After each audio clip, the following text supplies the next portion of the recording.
Joe, for organizing this and putting this together. And again, thank you to Fountainhead Press for their sponsorship. So I just want to reiterate some of the ground rules that Joe mentioned. This is scheduled to be a discussion, and we really do want to hear from all of you on what has worked, what have been some challenges, how have you overcome those challenges when it comes to synchronous and asynchronous discussion. We do have 32 participants in our session this morning/afternoon, depending on where you're located. And due to that size and wanting to make sure that we have ample opportunities for everyone to share, we're going to go ahead and use the breakout rooms for about 25 to 30 minutes of our time this morning/afternoon. And then what we'll do after that time is come back and share some of the big ideas, major takeaways, and then we can continue to talk as a larger group and maybe focus in on some of the more serious challenges or successes that we faced. And then at the end, I've got a couple of resources that just links to other university teaching and learning sites that have some wonderful information to share related to strategies for asynchronous and synchronous instruction. So if you'll give me just a second, I'm going to go ahead and break us into groups. I also want to introduce someone that many of you know, and that's Susie Prentice. She's helping me facilitate this discussion today. So she'll be in one of the breakout rooms and I'll be in the other. So let me go ahead and get the room set up. And then again, just some things to be thinking about in terms of what it is that we'd like you to share as we can learn with you, what worked, what didn't work, how could we fix things that didn't work, how in general could we enhance both synchronous and asynchronous instruction.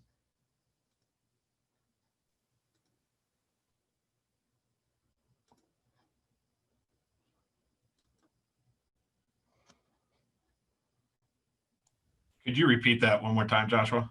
Yep. Yeah, thanks so much. So yes, so what worked for you in your situation? What didn't work? And if there were challenges, were you able to overcome them and how so? And finally, how could we enhance both synchronous and asynchronous instruction for our students?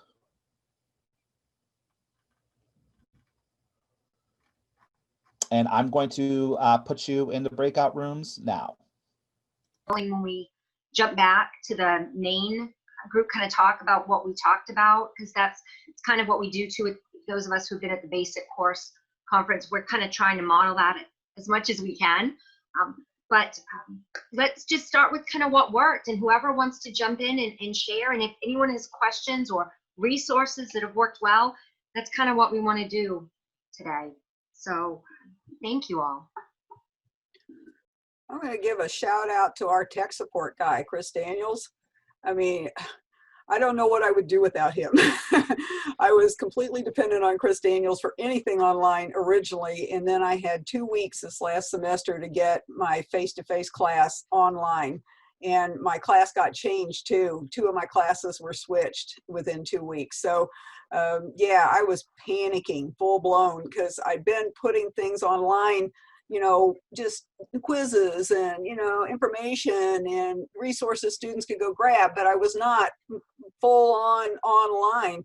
And so I was emailing Chris frantically like every other day. So, and I've been thinking that's one thing I haven't heard a lot about is tech support, that if your school doesn't offer tech support, you're flat dead in the water right there. I was texting a friend of mine who teaches at a school that I used to teach at, and she said she's been told she has to teach online and she cannot post video lectures because it overloads their computer system. And that's when I realized how lucky we were to have, you know, administration that will support online. So I don't know if that's, you know, applies to this situation or not, but if we can do anything possible to encourage administration to support us with decent tech support, that's critical. So you got to have the straw and the clay to make bricks.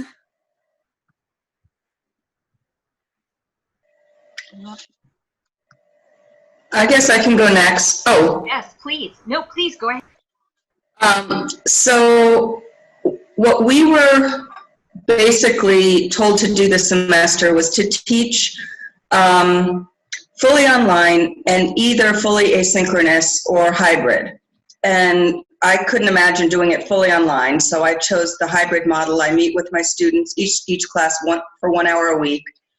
One of them is a grad class, and that has not been going very well in that mode. But the undergrad class is going really well. It's a senior capstone class, and originally I was going to teach it on training and group facilitation, but I couldn't imagine doing that in an online environment because it's all about active learning, it's all about interaction, a lot of it is physical. So I designed a new class on communicating identity and difference. And I have never been a person who's big on, quizzes. But that's what I went to this semester. So my model is that before class, students have to read the chapter, take a quiz to show that they read the chapter, and then come to class, and we spend at least half of the hour together, or 50 minutes, actually in breakout rooms, having small group conversations, and then coming back and debriefing. And they love it, and it's working great. And the other piece is I assigned students to divide into groups of 4 or 5. And each group is tasked with creating a video to present the topic of the week. So gender or race or class or whatever. And that's worked really well. And so the other students before class, in addition to reading the chapter, they also have to watch the other students' video. And then I have asked the student groups to assign additional supplementary readings to the class, like, narrative stuff out of anthologies like Our Voices or whatever. That hasn't been going quite as well, but so that bumps it up to that senior level a little bit. And they've just really enjoyed both the group projects, creating the videos, and that in-class discussion time, even though it's online. Oh, and then I have a discussion board on Blackboard for students who can't come to class. They can still get participation credit by posting to the discussion board in Blackboard.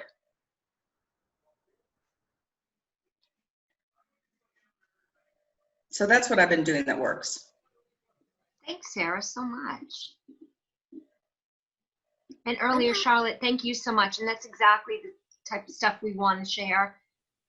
The unheralded heroes on our campus are our tech support people, for sure. I kind of want to And the librarians.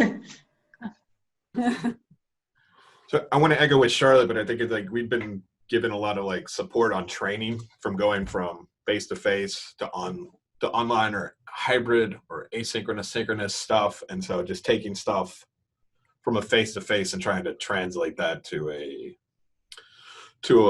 hybrid or an online or whatever whatever you're trying to do or what I'm trying to do is been helpful. I don't know what's worked because this is the first time I've been put in this situation, so I don't want to jinx it, but one suggestion that I think has worked all right, or that's the lie I've told myself, is using like a group me, which is a much more informal chat when you got to reach out to students. And so like if I get bored, I'll take pictures. Like you get the thing that you get in the classroom, you kind of get that somewhat. And then so I could like, here's my dog just looking real lazy. And so everybody starts posting pictures of their dogs, or just like, check out this album, or, just stupid conversations you would have that are non-academic. So that's kind of like as close as you can have to really getting to know kind of the students as much as you can.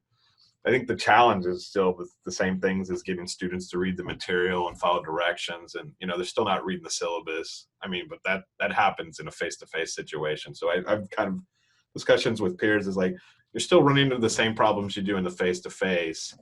And you talk about taking training on engagement. Like if students aren't engaged, they're not going to be engaged. So it's like, it's even more difficult in a face-to-face thing. And, I feel students who don't have, and it's an issue that you feel helpless about, that have like poor technology or or whatever, or they got COVID, that's been a big problem too. So, but it's been a good learning experience, and it's made me more patient, more reflective of like, oh yeah, I was that ding dong 18-year-old at one point too. So it's helped me kind of frame it is. And then I felt sorry. Like the college students are just it's a different experience, but it's not probably the best experience. So hopefully they're getting something from it. And I don't know. I feel kind of sorry for them. They're not able to do stupid college kid stuff and, and whatever. But thank you. That kind of brings up my other point with talking about having tech support. I had heard way back when I first started teaching a while ago, I was one of the first people to teach online classes. And at the time we were arguing that all students, before they take online classes, must have an introductory class that talks about, at the time, how to post email, what's a cookie, that kind of stuff. And now, I mean, I've got students that are just drowning because they're freshmen. They've never been to college before. That's, they're brand new with the whole college experience, and they can get in and take the quizzes. They figured that out, but they don't know how to record speeches or presentations, and they don't know how to get into the discussion posting, and they don't know how to open the lectures I'm posting. And, it's just endless. And I'm just drowning in emails trying to help them with all these issues. So that's another one where I would say I have not been able to get across to administration that this is important, that all students should be required as the first freshman class, or even before they come to school, in the summer before they come in the fall. So I don't know, I'm probably preaching to the choir here, but I wanted to throw that out and say if we could have administration that would support us with this. And so I am not the person to go to when they have problems with opening a file, because I have the same problems. So anyway, that's been one issue that I've had, is trying to answer all those tech support questions, and then having some tech support people say, well, no, you can't use Kaltura to record things, and others saying, oh, no, you can. And then they come to me and I'm like, I don't know, who'd you talk to? So anyway. Charlotte, do you guys standardize? Do you use Blackboard or Canvas, or which one do you, or other? We're using Desire to Learn, and it's been changed up into Georgia View. So the basic platform is Desire to Learn, and then the Georgia education system that I'm part of, one of the schools that's in that group, they took it, I assume have a contract for it, and then they tweaked it to fit our needs, because I've noticed when I teach at eCore too, which is a kind of branch, an online class branch of the Georgia system, and they have the same online class basically, but theirs is different. They don't have some of the bells and whistles that I do at ABAC. The Abraham Baldwin Agricultural College is kind of a mouthful, so we just call it ABAC. Way back, ABAC,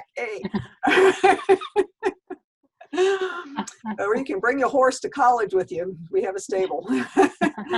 Cool. Anyway, so yeah, it's Desire to Learn though is the basic format. Okay. Yeah, I was just asking because we use Canvas, but over the summer, our academic technology services, right? So going back to these unsung heroes, right, of this, they had built templates for each different school. So I'm actually in biology, but so all of the science, engineering, technology people have the same Canvas outline, like template that you could just upload. So then, even though it's not making students like take this course, at least if all the professors have a somewhat standardized right approach to how they post material, so then we do everything in modules, so every module is a week, and all the work and all assignments and files and everything is in each week. That has been super helpful for us. But that's the only reason I was asking if you had any standardization, so that way if students aren't going to take, or if the administration doesn't make students take some sort of intro course to online, which is super beneficial of course, but given the times, I don't know how much we can require of them, I guess. Then standardization, at least across your department or something like that, of how you organize those pages has been helpful for us. Yeah, we were just starting to talk about that when COVID-19 hit. So it was being floated around, and I know there is a template that was kind of getting used for arts and sciences. I'm in English and communication, and but the English department is not really big on doing anything online until they were forced to just now. And I'd been pushing to get some communication classes online since I was hired 5 years ago, 6 years ago, and getting no traction. Oh man. So, but yeah, I think that's a great idea. And I've heard it suggested at other schools, and there the problem was faculty who didn't want to, they already had their own system and they did not want to give that up. But I have heard that students like that when they go into a department, like you were saying, and they open it up, they know what to expect and where to look for everything. Right. So, yeah. Yeah. And I get both sides of that fence, because I also am like, well, no, I always have organized all my stuff in a calendar. So all they have to do is go to the date and click which file they need and all these things.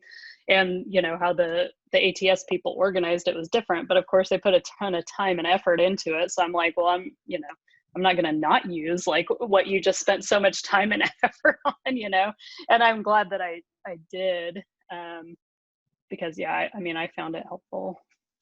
yeah. And I'm sure the students did too, especially with I feel like everybody's been doing like attendance quizzes and attendance discussion posts, since we can't require Zoom attendance, because of things. So it's definitely helpful for students to be able to find that stuff quickly and efficiently.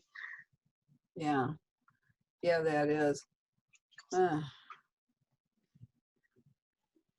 Thanks, Erica, for sharing those suggestions. Michelle, I saw that your hand was raised. How nice of you to do that. Would you like to jump in? I taught this semester one class with students in 3 different locations. I had an asynchronous group of students, I had a synchronous group of students on Zoom, and I had a group of students in the classroom. So 3 things that worked really well for me were the first thing I did was an intake survey. And so I had them fill out a little bit of information about themselves, what anxiety they had about the class and about the semester as a whole, what they saw as different about themselves, and how we could address those differences in our class, and how I, as an instructor, could help them address those differences. And those differences ranged from I'm at home with my family, to I have a learning disability, to I have to work in order to pay for school. So there were all different kinds of differences. I have difficulty comprehending online textbooks. So they ranged the whole gamut, but it was really helpful for me as I was kind of doing my design work along the way. So that was the first thing I did. The second thing that I did was I met with each of my 78 students in an individual conference. And that is not typical in most of our upper level classes for students to actually have to attend quote unquote office hours of any sort. But they really appreciated, especially the students who were synchronous and asynchronous, really appreciated that connection that they weren't getting in other ways. And I will tell you that my synchronous students participated at exactly the same level as my in-class students. I had a screen in front of me where I could see Zoom, and my Zoom students, they would answer questions the same way that the in-class students did. They did the same exact learning activities. But the third thing that I did that worked really well was I limited the number of technologies we used. So it's really cool and exciting to be able to do Padlet and Quizlet and turning technologies and 15 other ones. But it's a really hard learning curve for the students. And just as we talk about in small group stuff, propinquity is really important. Limit the number of channels you're communicating through. And I encouraged them to do the same thing with their group projects, and that seemed to be pretty successful. So those were my 3 things that actually worked. I have lots of things that didn't work, but those 3 did.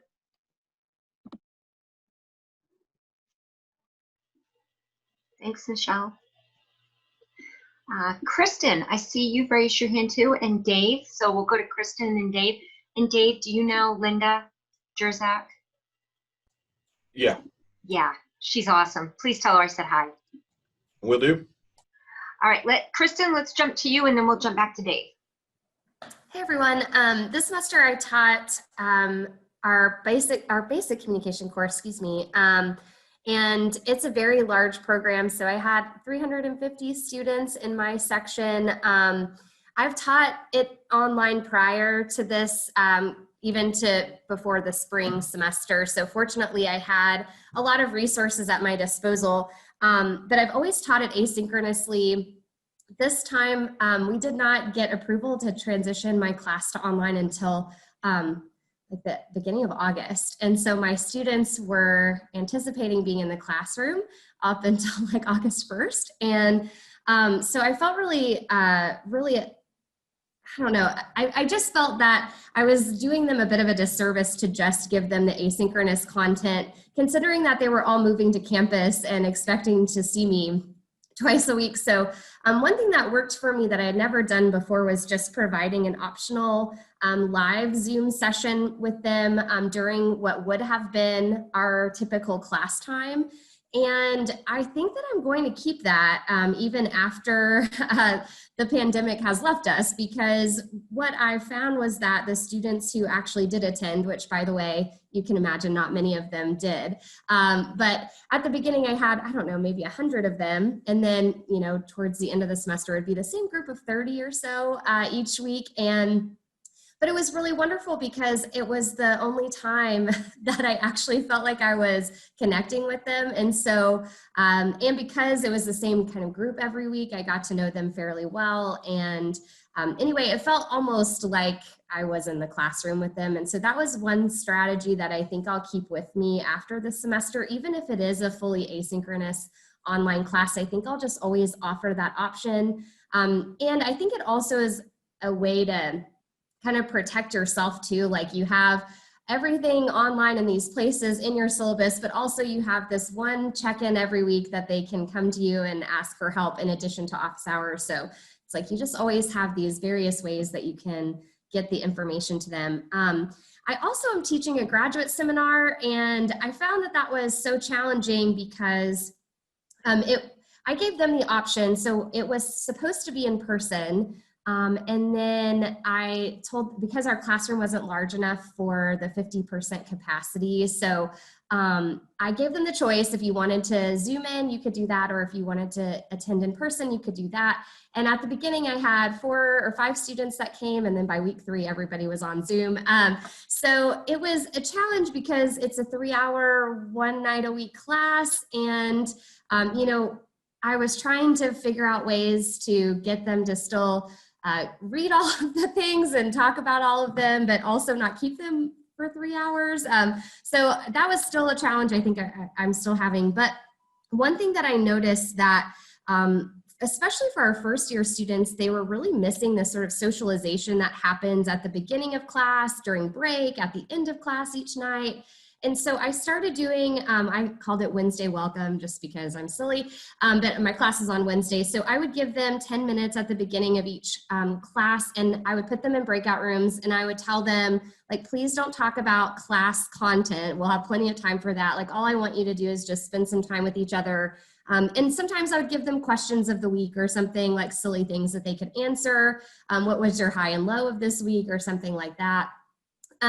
But I started doing that around mid-semester after I did my midterm check-in with them, because I was just feeling like, gosh, it's so hard to get you guys to chat about the content. Like, I knew they were reading, because they have weekly reflection papers that they would write, and they had really awesome things to say, but they just wouldn't say them out loud during the Zoom session. And I found that that was a turning point for us. So once we started doing that, they just had a more opportunity to chat with other students in class about life in general, about the program, questions about, you know, I don't know what to take next semester. I mean, all these things that they get really informally usually. So that was really helpful to get them to start just having more connection between themselves. And that seemed to cultivate more conversation throughout our classes after that point. So those were small things that I did. I'm really thankful to have all of you here, because it's such a struggle, and I'm just really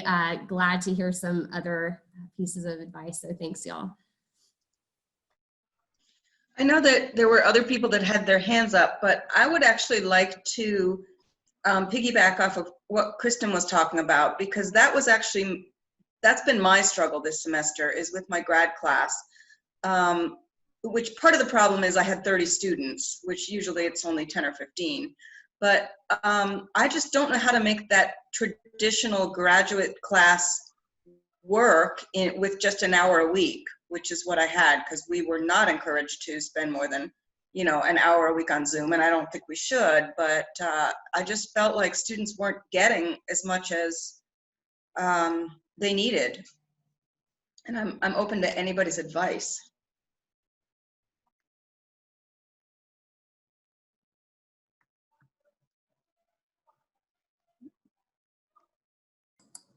Are you allowed to talk for more than an hour, or are you restricted to only the hour?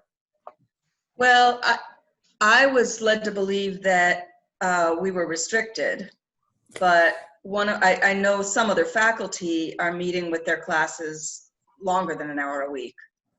And maybe yeah, so like as I say, with our classes, our graduate classes are the 2 hour, 40 minutes. And what worked really well this semester, one of them, I actually brought in a guest speaker every week to start the class. And so they got different perspectives, and it wasn't just relying on each other and hearing me talk and things like that. And so just kind of breaking that up was really, really useful, because they had something to look forward to each week. They're going to hear from someone, like a different faculty member would come in, maybe just talk a little bit about the research, get to know them, or different things, like what might be related to the content, it might not be, but it really broke things up, and they seemed to enjoy that.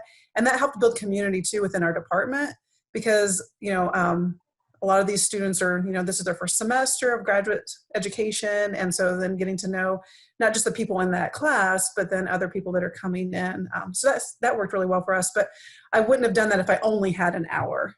So being able to have that extra time to do content and stuff, then they could come in and talk. And one thing that we did, so I devoted the first hour to that guest speaker, but I asked them to talk for maybe 20 minutes. And then the rest of the time, students submitted online like questions for the guest speaker, and one student was in charge of kind of collating them and facilitating a Q&A with the guest speaker.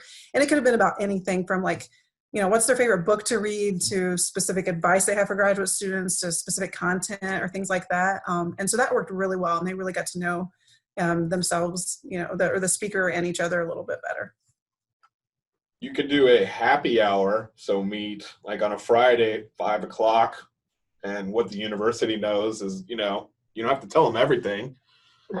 And so it's casual, and then everybody hang out, and then wherever the discussion goes, and it's kind of, I don't know, it's just an idea.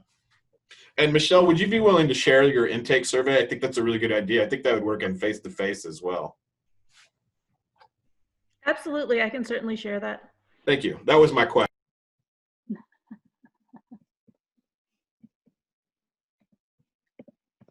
Great, thanks, Dave. So that was your only question, because you've got the floor now. So No, I just wanted to ask to see if Michelle would share her intake survey. great, thank you.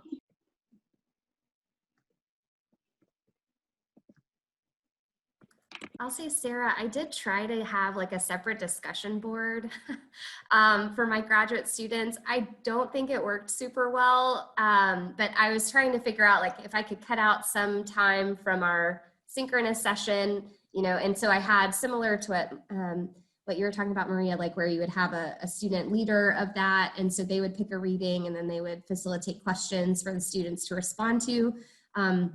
They just fell flat, to be honest. So a couple of students were so good about it, they would try to ask follow-up questions and stuff, but then other students just would never come back to look at the board after they did their first response. So I had such a hard time with that. So I don't know if other people have suggestions for how to facilitate discussion boards better, but I'm thinking, I'm teaching an asynchronous course for undergraduate students. It's a senior level course in the spring, and I'm just thinking, I don't know if I even want to mess with a discussion board with that, even with the grad students too, because I just assumed, my freshman level students, I'm not surprised when it doesn't go super well, even if, you give them very specific criteria, but I was a little shocked to see that it was about the same level for our graduate students. It just wasn't what I was hoping for. So I don't know if anyone has advice about that.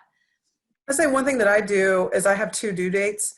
So their original discussions are due on Wednesday, and then their final, or their responses are due by Friday. Because if not, inevitably everybody waits till Friday, and there's nothing to actually have a discussion about. So I have those two due dates, and they have to comment and further discussion is what I say, for at least 2 of their classmates, so that way they're engaging with multiple people. And I've tried a lot of different things. Sometimes I did it where I just give them extra credit if they did it by like a point or 2 extra credit by Wednesday, but that didn't work out as well. So actually having like on my rubric, like the maximum points, you have to do this by Wednesday and this by Friday and stuff like that. And it worked out really well this last year. And it could be because we're in this newer environment where everyone's at home and doing it, but it worked out better for me. How did you set that up? I've been thinking that would be the way to do it. Did you put it in as 2 exercises, 2 discussions? No, we work in Canvas, and so I don't know about other people's platforms, but you can set it up. And so it's 1 assignment and everything that it works out. Okay, thanks. Yeah, and sorry, go ahead, Tim. I've also done with discussions, I find it well if they have to like actually apply the content. So if they have to like find a video, they're more likely to watch other people's videos. Or if they're doing like looking at theories or anything, if they have to find a study and provide a brief 125 word abstract of it, then students are more likely, and especially if it's maybe even tied to an assignment, like if they have to do something else with the theories later on, sometimes, and I don't do all discussions like that, but it's kind of different than having to just read a prompt and reply to something. I've had a lot of luck with that. Yeah, I think that's very similar to what I was going to say. So I've got my biology classes, but I'm also taking law classes. And so I've like seen the gamut of things like this semester. But I've seen like for one of the classes that I've actually taken, and the discussion's required and 2 responses are required, but the prompts are so specific that it's like, what am I supposed to respond to, right? Like, I mean, to other students, it's like the prompts themselves don't really lend themselves well to discussion. So like the 2 responses, that you get are like, oh yes, I thought the same thing, and then like that's it. It doesn't really prompt anything else. So I wonder if, and I don't know what your prompts are, but I wonder if there's like, something where it's getting at the topic, but then like Tim had mentioned, right, something where you can share an opinion on it, right? The thing I actually liked that I thought I hated to begin with was that you weren't allowed to see anybody else's response until you added your own. And I liked that because then it's like, okay, well, I'm just going to go for it and not worry about what everybody else thinks, right? But then when everybody else's response, it's like, oh, yeah, I thought that too because of this, so you have your own. And that made more of a difference than I thought it would. Because I was like, I'm 50-50 on doing that for my own classes. But yeah, so I wonder if just adding that application part, right, or the more of an opinion part or something would be useful for discussion. And anytime they can apply it to their own lives or like share one of your experiences that's relevant, they're more likely to talk about it. And I like Tim's point about mixing things up, making the application. But one thing too, sometimes I'll require them to do a video post. So that way, and I do that early on so we can see them and you get to know them a little bit better. Or sometimes I'll be like, instead of typing or video, I'll be like, we would just want audio. We just want to hear you talking about it today. Not even like just to change it up and they have to do something different. And that seemed to work well. I appreciate that because I think the comment that my graduate students were saying was that, if we were to have this same conversation in class, it takes a lot less time and effort to be able to do that, where the same thing in a discussion board will take them a whole other afternoon that they have to kind of craft out of their schedule. And you all can remember being in graduate school, right? Like where do you find the time to do another, assignment? And so I was just struggling with how do I not keep them for, 3 hours, but then I'm just moving that time and making it more difficult on them actually, when maybe it was just easier just to keep them longer in the synchronous Zoom session. I don't know. Yeah, I've had luck in my own classes where we actually, and as the semester went on, like it kind of faded, like maybe it was Zoom fatigue or whatever. But starting the class with a discussion. So I liked the icebreaker things that we talked about yesterday and like the 10 minutes before class that you were talking about. somebody's prompt from yesterday was like, if you could write any animal into battle, which would it be and why? And I love that. And I wrote it down, and it's not me, you know, that was from somebody else. But then starting the class with like a discussion that reviews what we talked about the previous session, you know, putting them in breakout rooms. And then they seem to be better about asking questions during class when we did that. Thank you all. I think you're all seeing the same little message that I have now, that we're going in 30 seconds. Jane, we did not hear from you, and I don't know if you're completely okay with that, so am I. But if you want to you know, share anything, you're going to be able to do so either in the next 10 seconds or in the big room. And when we get back to the big room too, anybody and everybody, share your ideas. I think we had a lot of great stuff, and I'm sure they were doing that in the other breakout session too. So thank you all. I guess we're going.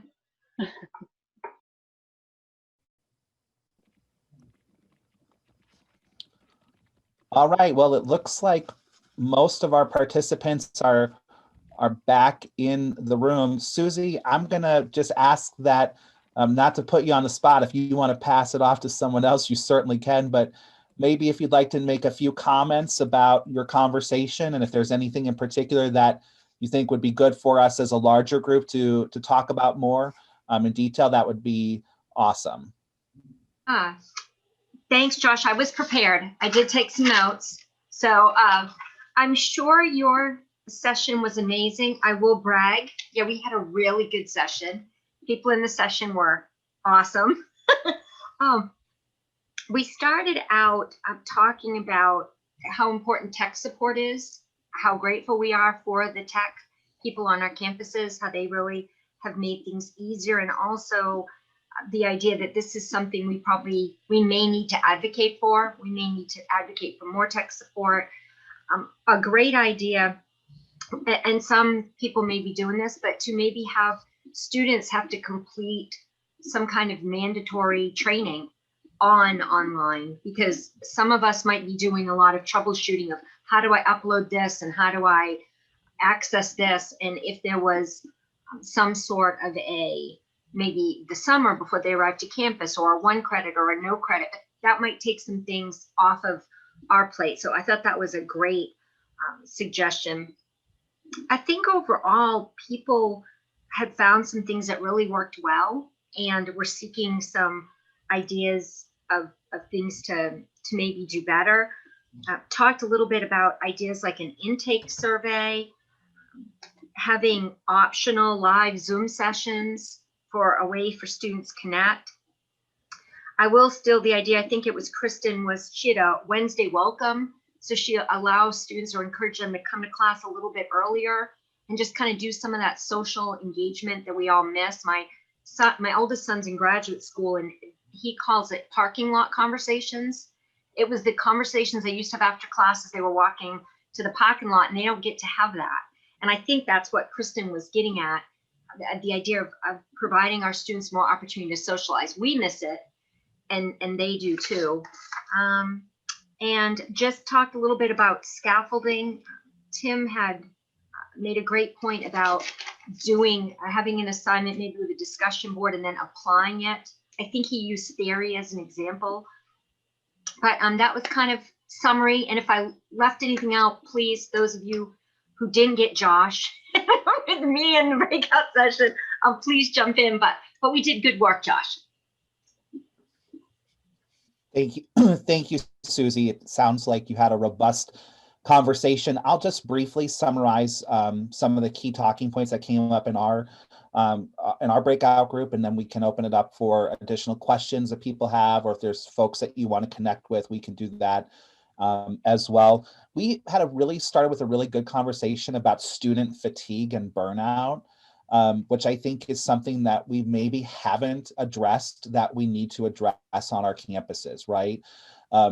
Dr. Nesmith talked about the fact that she's taught the online course asynchronously for many years and not encountered burnout in the way that she's encountered it, right? Probably because students are maybe only taking in a semester 1 or 2 courses online or 1 or 2 in courses that have a lot of technology infused, but now it's in every course, and it's gotten to the point where it's become overwhelming for the students. And so I think we need to be cognizant and aware of that, and think about ways that we can provide resources for our students to help them combat that in the classroom. Another common theme, and we did dive into some specific strategies, which were great, but a common theme that emerged throughout the discussion of the strategies was on the need for flexibility, was a term that came up often, grace. There's going to be a piece coming out in communication education shortly that's going to be focusing on this idea of instructor strictness as a variable that likely hasn't been explored and probably should be, because it's certainly been an issue that we've probably had to deal with in the classroom. And so I think the more that we can allow grace for ourselves, our colleagues, our teaching assistants in particular, our students, I think is important to remember. And Anna Wright brought up at the end of our conversation, we're all in this together, right? And I think reminding ourselves and reminding our students of that is essential. We also had an interesting conversation on student attendance and how we really had to, break away from what we've traditionally valued in terms of having a live in-person audience due to the situation of COVID and the different types of instructional modalities that we are facing. So one of the things that I want to encourage before we leave today is that if you have heard from someone or heard a great idea or want to connect with someone, I want to be sure that you reach out to those folks. So drop them a message in the chat or send them a private message and say, your idea was great. I'd love to connect with you, right? I think that's one of the greatest things about our basic or foundational course community is that we really are a community of scholars who support one another and will do whatever we can to help one another. So if you heard an idea, please reach out to someone, make a connection today so that you can continue the conversation, right? I get it. We are all burnt out. We are tired, but I have to say I'm so impressed with the turnout today and the interest in having these conversations and thinking about what can we do to make it better going forward, right? As I was preparing for the session today, I came across an article that had as one of its headings, it was about asynchronous and synchronous instruction. And it said, it's not a question of either or, right? It's not a matter of is one better than the other. It depends on your context, your situation, your constituents, right? And I think at the end, and some of the resources I'll share here momentarily in the chat really do point to ways that you can use both modalities of instruction successfully within your classroom. So that was more talking than I wanted to do. We've got about 10 more minutes left of our time together. Does anyone have any specific questions that they'd like to throw out? Likely someone in this conversation has probably dealt with a similar situation or might have an idea or a resource that they could share with you.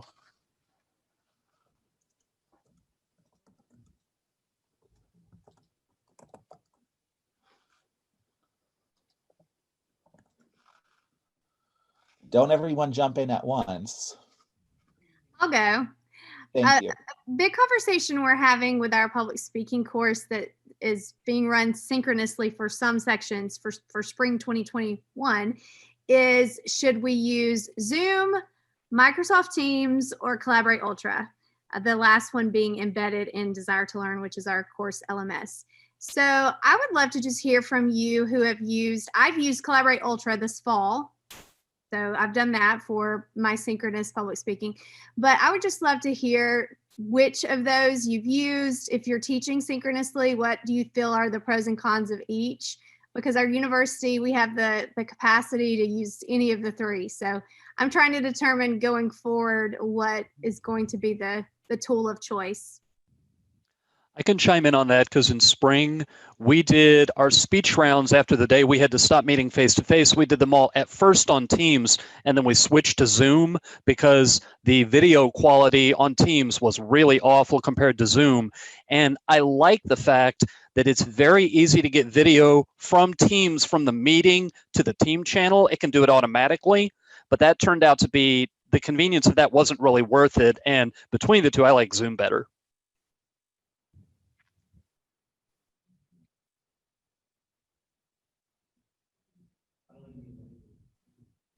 The biggest downfall of Collaborate Ultra is I can only see one or two at a time. I can't see the whole screen of students. So I've not liked that. I chose that because I felt like it would have the most tech support initially because Zoom was not an official UITS tool until October. So I had to make that choice in August. And my elementary and middle school children at home are using Teams, and they've had a lot of crashing with our county schools. So I was a little nervous about Teams for that. But it seems like Zoom so far has the most advantages from what I'm seeing. But I would love anyone else want to weigh in, anyone not like Zoom for whatever reason. Meredith, is an option to use one of those external programs like GoReact or what's the Fountainhead one that begins with A? I can't remember. Is that an option where students would pay a little extra for that, or are you looking to? Yeah, that's not really recommended right now. Yeah, I know. On our campus, we've used all three. We pretty much just use Teams for faculty and staff. And we used Collaborate Ultra last semester when we went online in March. And I didn't think it worked as well as Zoom. For me, Zoom, I love the different features and functions that Zoom has in terms of things like breakout rooms and a lot of different ways to manage those. And I don't remember having that in Collaborate. Collaborate does have the breakout rooms. You have to be careful to leave someone in the main room or it will stop your recording. So that if you want to have one continual recording for the day, you've got to be careful about that. It does have breakouts, but I think to me, the biggest thing is, again, not seeing everyone's face. It's like Zoom's better for that. Charlotte, I saw you waving your hand, so I want to give you an opportunity to share. Okay. Yeah, I definitely prefer Zoom to Teams, and for all the same reason, Teams just seems to be clunky. I have a hard time getting into it. Students have a hard time getting into it, so I prefer Zoom. But I was brand new at teaching online and or in the, with the Synchronous Zoom class, and I had required all my students to come in and be there. And the second time we all met, apparently Zoom crashed worldwide, which completely freaked me out. I lost all confidence, and which was silly. I completely canceled all the Zoom classes after that and said it's no longer required, it's optional, which of course students didn't show up after that. So stay the course would be my one thing. If you're going to go with Zoom, which I do recommend now, I've been using it and I like it a lot. But if they crash, take a deep breath and move on. They'll get their act together within 24 hours. All three have crashed in my experience, so there's no perfect solution there.